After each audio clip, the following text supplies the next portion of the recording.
सानाम को जीसु मारांग इन तेज बागान से इन हेज कना और आप पे नेल दड़े कना बागान को तना हरियर मौज गे नेलोग कना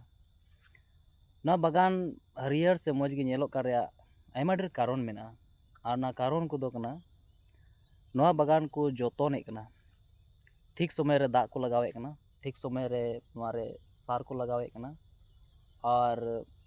कमाने कना से नवारे बाले सकाम पत्ती को सीडे कना और सीड कते नवा दो चाय रे व्यवहार होना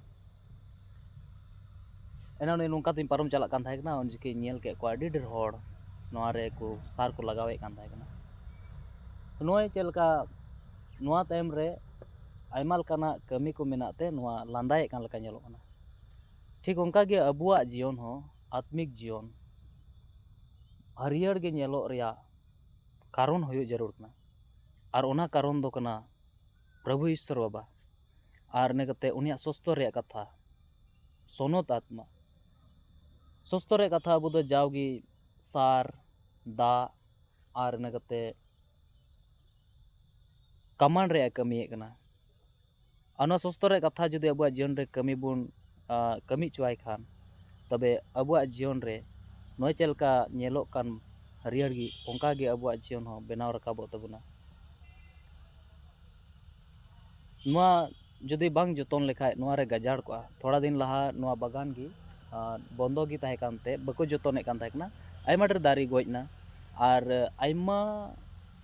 नष्टोयना इनाकते गजाड़ हो गजाड़ लेना ओंका गे आत्मिक जीवन हो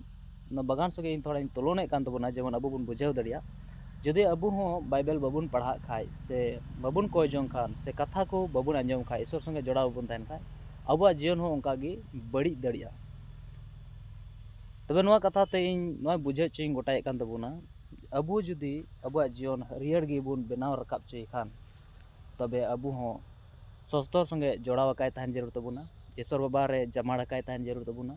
सोनत आत्मा ते जावगे पेरे काय तहन जरूर तबुना और जावगी कोजों रे बनाव काय तहन हुई तबुना तबे उतर गी अबुआ जीवन भोराना जीवन बुन नेला से आत्मिक जीवन उन्नति अबु बुन नेला अब सनाम को नुआ कथा ते प्रभु भर बुन मा और जावगी नुआ संगे ते आपे जोड़ाव काय तहन पे नुआ चैनल संगे ते आपे लगे ते नवा नवा कथा को से वीडियो को बना और अब सनाम को आत्मिक जीवन रे मिद संगे तबुन हारा बुरुआ और ओना इयते आपे नुआ चैनल रे जुदी जहां पे नवा गे खान सब्सक्राइब तबुन पे और जब वीडियो को मौज पे कुसिया कान खा जहां गे तो आपे कमेंट रे पे ऑल दड़िया से लाइक पे एम दड़िया प्रभु आपे सनाम के भोर पे मा प्रभु आपे संगे ते ताहन।